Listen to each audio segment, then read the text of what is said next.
¿Qué tal, mis hermanos? ¿Cómo están todos ustedes? Esperando que el Señor les esté colmando de muchas bendiciones. Hoy seguimos con la lección número 3 de El Discipulado.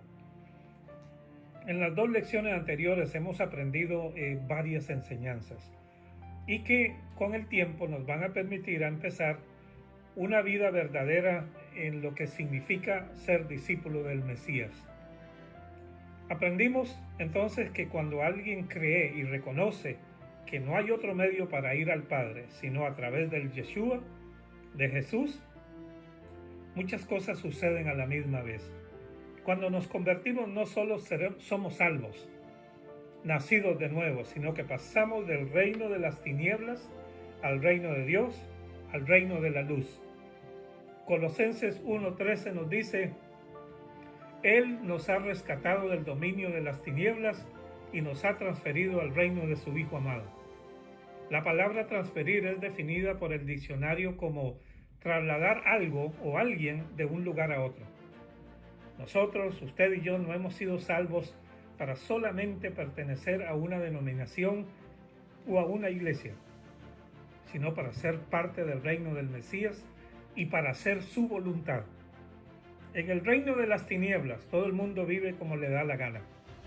En este reino, nuestras ambiciones son de este mundo, terrenales. Aquí nadie nos importa, sino solo nosotros mismos, para satisfacernos con lo que este mundo nos ofrece.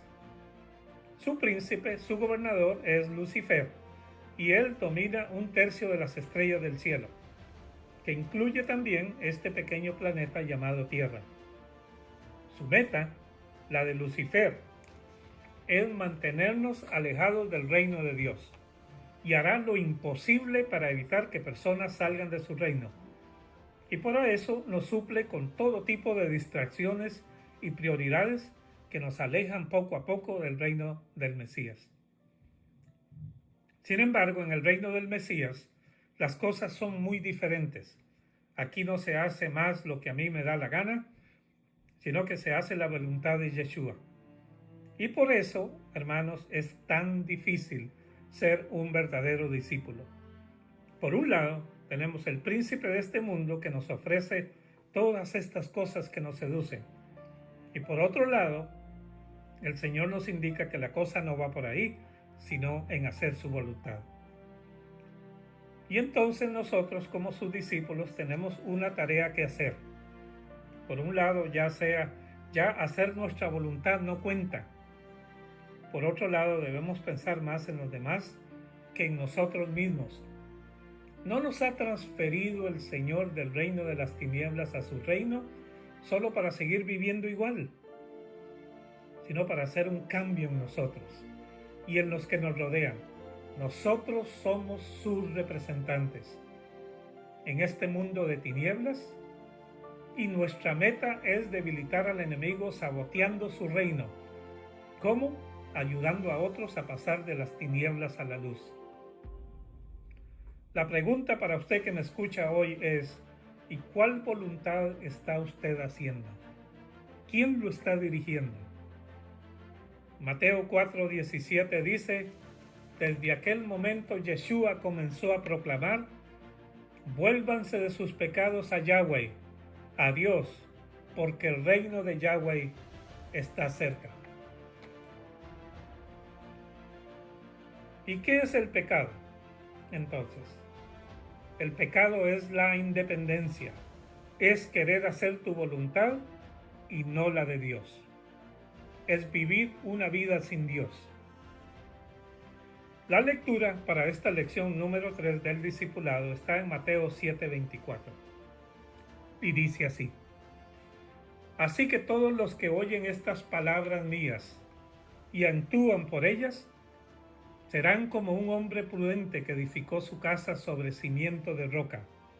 La lluvia cayó, los ríos crecieron y los vientos soplaron con ímpetu contra aquella casa, pero no se derrumbó, porque su cimiento estaba en la roca.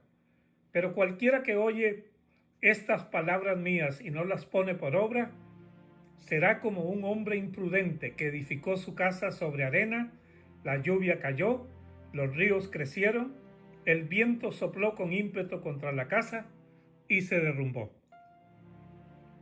Y su derrumbe fue horrendo.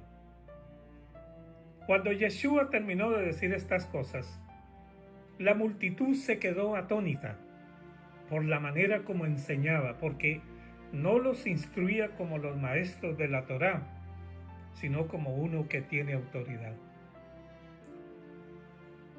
Hay dos maneras entonces de enseñar. Una es enseñar como enseñan los maestros, los escribas, y otra es enseñar con autoridad.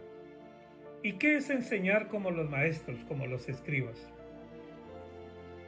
Los escribas, los maestros de la ley, en un principio los sacerdotes eran a su vez escribas, y como no había imprenta ni ningún tipo de impresora o máquinas de escribir, los maestros, los escribas, escribían a mano los libros de las escrituras y otros libros también. Su oficio, su trabajo diario era escribir libros de todo tipo y por lo consiguiente eran los que más sabían. Nadie ignora el secreto de que cuando uno escribe aprende dos veces. Entonces estos maestros, estos escribas eran personas muy instruidas en los libros sagrados y podían citar versos, libros, tiempos, personajes, sabían los originales, etc. Cuando los sacerdotes, maestros, escribas hablaban, la gente ponía atención y les gustaba. Gracias por su sermón. ¿Cómo sabe usted? Qué bien que habla, qué lindo sermón, me gustó mucho. Y luego se iban. Pero con él, con Yeshua, con Jesús, se introdujo una nueva manera de enseñar. Y se llama la de enseñar con autoridad. ¿Y qué es enseñar con autoridad? No es solamente preparar un sermón y predicarlo. Algunos dicen, bueno, enseñar con autoridad quiere decir que uno tiene que tener la unción del Señor. Sí, en cierta manera sí, pero eso no es todo.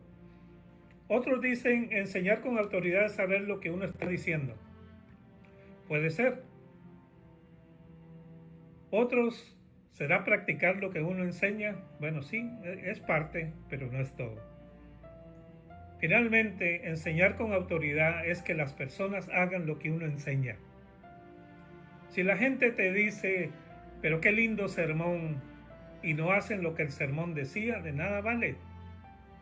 ¿Qué dijo Yeshua? El que oye mis palabras y no actúa en ellas es como un hombre imprudente. Pero el que las oye y actúa en ellas es como un hombre o una mujer prudente o sensata. No tiene ningún sentido, hermanos, escuchar enseñanzas o comprar DVDs o colorear la Biblia si no hacemos lo que escuchamos. Si no hacemos lo que oímos o leemos, estamos perdiendo el tiempo. Por ejemplo, si un instructor de violín da clases de violín y la gente viene a aprender y la gente se sienta al frente del instructor y él empieza a tocar el violín. La gente se siente muy a gusto de escucharlo y al final de la lección el instructor les dice, recuerde que tenemos otra clase el sábado de 7 a 9 y también el martes a la misma hora de 7 a 9. No se olviden.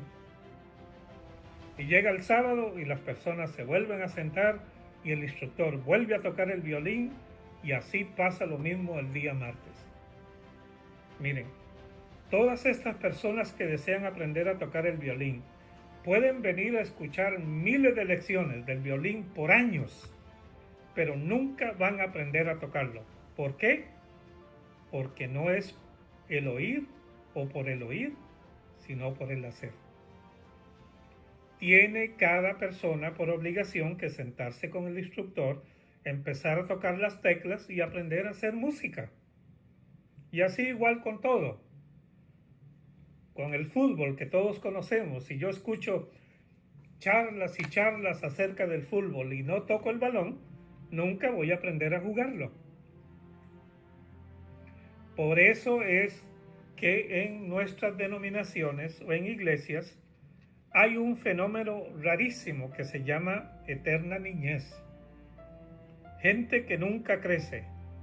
Son eternos bebés porque el crecimiento espiritual viene no por oír muchos sermones y muchas charlas, sino por hacerlos, por ponerlos en práctica. El crecimiento viene cuando obedecemos. Y así crecemos en la medida no que oigamos, sino que hagamos. Y sería mejor que no lo oigamos entonces, porque si lo oímos y no lo hacemos, ya somos culpables.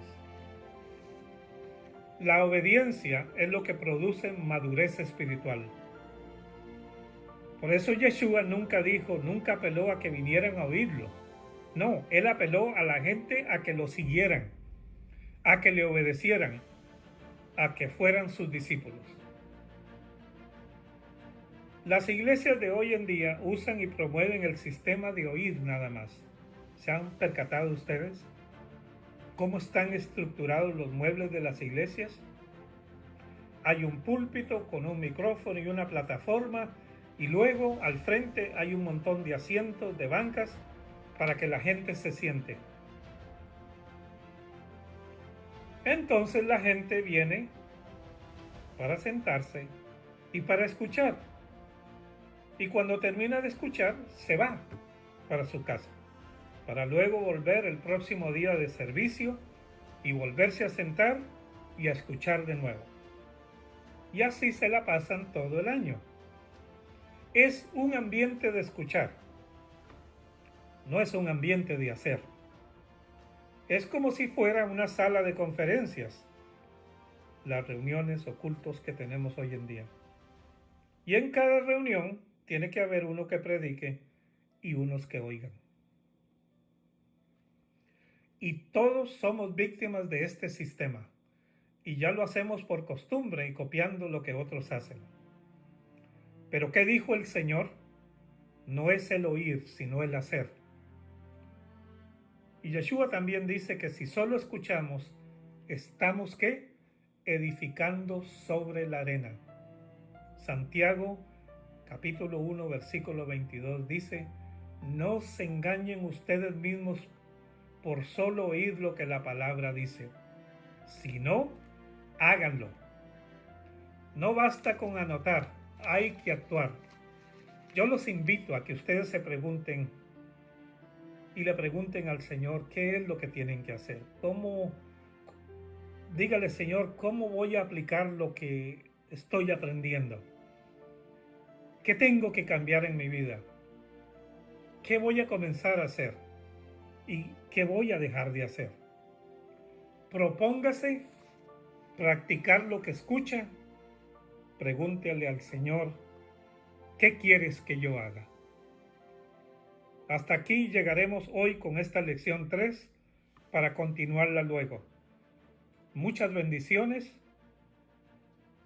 y nos vemos muy pronto. El Señor te bendiga y te guarde. El Señor te mire con agrado y te extienda su amor. El Señor te muestre su favor y te conceda la paz.